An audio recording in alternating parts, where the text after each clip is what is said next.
Hi, in this lesson we're going to learn about the process of creating a production build for iOS and automating the release process. So let's get started.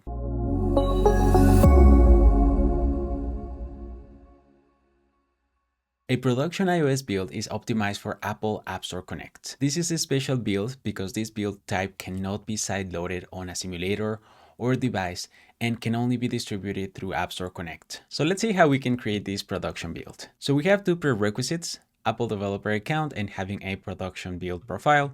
And here I have as well my project that we've been working on. And if I go to the EAS file, you can see that we already have this production profile. And quickly as well, I want to show you what is TestFlight for those who don't know. TestFlight is a product by Apple that basically is a platform for beta testing. You can do internal testing or public testing, and you can learn more in this page. I will leave the link in the description.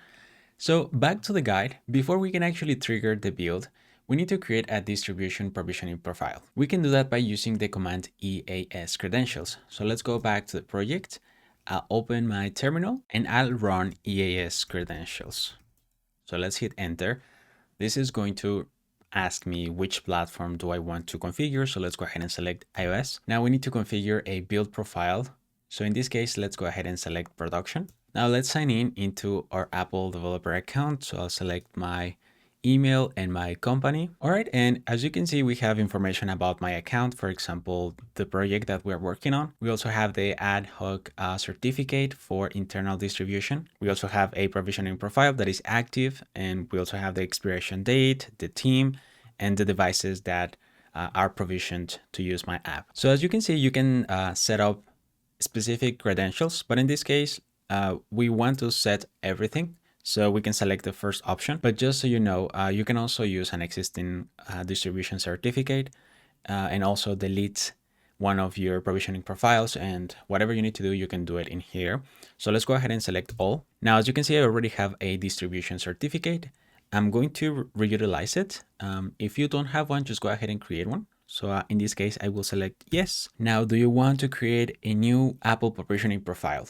Let's select yes. This is going to be for the production build. So I'm going to say yes. So let's exit now by pressing Ctrl+Z, and I'm going to clear the terminal. And now we're ready to kick off a new build. So I'll say EAS build and then select the platform to be iOS. Since I'm not specifying any of the profiles, by default it's going to use the production one. So let's go ahead and hit enter. Okay, and just to double check, we are increasing the build number, which is great. In the previous chapters, we set it to 10, and then I created a build, and then now it's going to increase to be 12. So in this case, we need to again sign in or select our developer account in this case and my team. This is going to sync the identifiers and certificates, and it's going to upload the project to EAS. And now, as you can see, the production build is in progress. So let's wait a little bit. All right, so after a moment, the build is ready, as you can see here. Now, a couple of things to notice. I didn't get any QR code to scan and install the applications, since this is a production build that can only be distributed through the App Store Connect. I can still download the IPA, as you can see here. So once this is done, let's go ahead and submit this to the stores by saying EAS submit. Let's specify the platform, in this case iOS, and hit enter. So you can provide the URL to the app archive or select from EAS, which is the first option. Let's go ahead and select that. Now this is giving me the build that I just created. You can also see the commit and the profile just to confirm that you are selecting the correct one. Hit enter.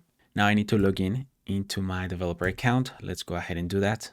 Okay, and I got an error, and this is because the name of my application already exists in the App Store. So to fix this issue, I will rename my app to be SplitEase and then prod. So I'll go ahead and hit save. And since I'm changing the configuration of my application, I have to trigger a new build. So I'll do that. Okay, so my new build with a new name is ready, as you can see here. Let's go ahead and try to submit this again. All right, so as you can see here, it's asking me if I want to reuse this App Store Connect API key. So I will say yes. And now this is submitting my application to the App Store. We can see more information about this build in the Expo dashboard by opening this link. And this is how it looks. All right, so after a moment, the submission is in progress. So you can track the progress in here or just here in the terminal. As you can see, it's telling me as well that this submission is in progress. Alrighty guys, and after a moment, my submission is complete. Let's go and see the details in expo.dev. And yeah, so this is how it looks. Now from here, we can go to App Store Connect. And if I reload my applications, I now am able to see Split EAS prod. So let's go ahead and select our application. And you can see that we have this TestFlight tab. So by default, the submissions that we create are going to go here. And from here, we can use these builds to test, use them for internal or external testing.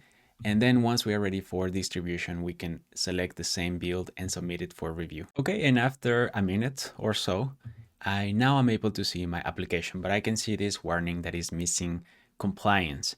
So let's click on the manage. And my application in this case does not use any of these algorithms or anything like that. So you have to answer this every time that you submit your application. So let's go ahead and select none in this case. And to prevent this question for each time that we submit a build, we can go back to the project and in the app config under iOS, we can access the config object. And as you can see here, as soon as I type config, we can see the uses non-exempt encryption. So we want to actually set that to be false. This is basically going to answer the question for us to be none each time so that we don't have to do it manually and we don't get that warning each time that we create a new build. So from here, I will create a new internal testing group and then just create. And from here, I can add people from our organization. Okay, so I have added myself as a tester. And this is how it looks. So I should have received an invite. So back to our app. And by the way, I forgot to mention that you have to have TestFlight. As you can see, I already have it installed. So from here, I'm going to check my email to see the invite. Okay. And here I have the invite that I sent myself. So I can view this on TestFlight. Let's press this. This is going to open TestFlight and it's going to show me the invite for, for testing this app. So I'm just going to press install and then open. And that's it. So at this point, we're able to access the application in production. And here we have the three of them, right? So we have the dev, preview, and production. The production one was installed through TestFlight. And yeah, so from here, once we are ready to submit this to production, let's say that we have tested the application, we can come back and select the distribution. So for this, we're going to need to, of course, provide screenshots and everything. But down here, you can select the build that we submitted. So let's say that the build 13 was the good one. We can select it and hit done. Then once you provide all the information, you can submit this for review on the top right. All right, so now before we finish this chapter, I want to show you how we can automate submissions. So back to my project, and let's say that we change something. So in this case, I actually changed this compliance flag and I want to trigger a new build. So let's open the terminal, clear the terminal, and I'll say EAS build platform iOS, and then I will pass the flag auto submit. This is going to take this build and submit it to the App Store once it's done. So let's go ahead and do that. All right, and the build is in progress.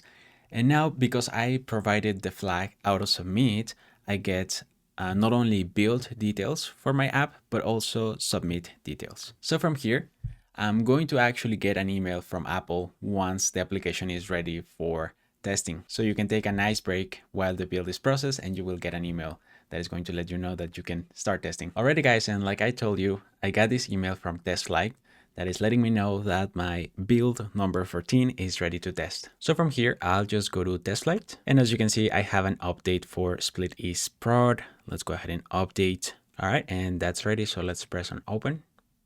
And this is my new version. All right, so I got the build because I'm a tester. I didn't have to do anything else. Now, a couple things to notice in App Store Connect. Let me just come to the TestFlight and I will say yes. You can see that now I have the build number 14. And in this case, I'm not missing any compliance because if you remember, we set this flag to be false, which is going to tell Apple that we are not using any encryption for this application. That is going to save us time in the long run. And that brings us till the end of this lesson. Just to recap, we learned how to create a production build for iOS and distribute it internally for testing using TestFlight. So I hope you liked this chapter. I hope you learned something new and I'll see you in the next one.